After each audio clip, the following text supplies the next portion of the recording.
Nous l'avons vu, si Francis Bacon est le peintre des mouvements progressifs, ou plutôt régressifs, de la viande sous le visage, Lucian Freud est celui de la douloureuse condition du corps humain exposé, des hommes inconsolables et des femmes découvertes. Découvertes dans le sens exhibé, mise à nu, fouillée. Si la relation entre les deux peintres dura 3 bonnes décennies, elle fut toujours extrêmement complexe, empreinte d'une rivalité féroce. La jalousie de Freud fut d'ailleurs certainement le moteur essentiel de la rupture, engendrée par le succès phénoménal de Bacon à Paris mais aussi à l'international, tandis que sa propre célébrité ne dépassait pas les rives de la Tamise. Lucian Freud dut en effet attendre la mort de Francis Bacon pour que sa propre cote explose sur le marché. Pourtant, Bacon fut la personne qui influença le plus la vie et l'œuvre de Freud.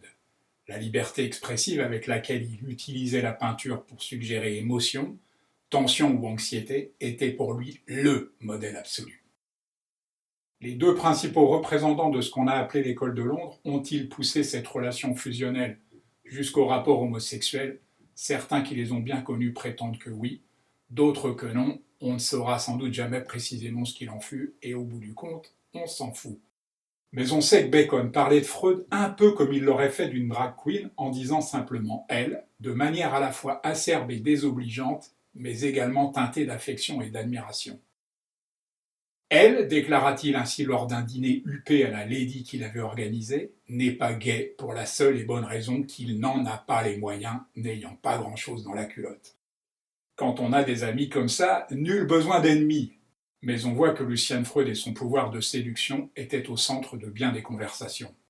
Lucian avait une histoire avec tous ceux, et surtout toutes celles, qui lui tombaient sous la main, confiera plus tard l'une de ses conquêtes. Une anecdote illustre assez bien la rivalité entre les deux peintres. Entouré d'une véritable cour, Francis Bacon visitait une manifestation où étaient exposés des autoportraits de Lucian Freud. « Wouhou, elle ne se martyrise pas autant que ses autres modèles », déclara Bacon sous les éclats de rire. Freud fit alors son entrée et les rires cessèrent instantanément. Il ne sut jamais ce qui venait d'être dit. Malgré sa jalousie, il volait d'ailleurs au secours de Bacon dès que celui-ci était attaqué par d'autres que lui. Ainsi, il cassa la figure d'un petit ami du peintre qui s'en était pris à celui-ci dans la rue. Syndrome de Stockholm oblige, Francis Bacon le réprimanda vertement et la brouille entre eux dura quelque temps. Durant ces 3 décennies que dura leur amitié, ils se virent presque quotidiennement et Bacon réalisa pas moins de 19 portraits de Freud, alors que celui-ci ne le peignit en retour que 2 fois. Avant qu'il ne soit volé à Berlin en 1988, l'un des 2 portraits a été comparé par un critique à une grenade, une fraction de seconde, avant l'explosion. C'est peut-être un peu excessif. En 1996, pour une grande rétrospective de l'œuvre de Bacon, le Centre Pompidou demanda à Freud de lui prêter un tableau du peintre en sa possession, qui était suspendu depuis des années dans sa chambre. Lucian Freud opposa un refus ironique et catégorique au motif qu'il n'était pas question d'en accrocher un autre à la place en attendant, et qu'il serait pour lui trop déprimant de regarder un clou. Lucian Freud avait d'ailleurs vendu le tableau des années auparavant dans un moment de dèche, mais ne l'avait jamais livré à sa nouvelle propriétaire.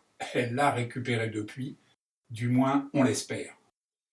En tout cas, si ça ce n'est pas de l'amour pour Bacon, c'est au moins de la rage.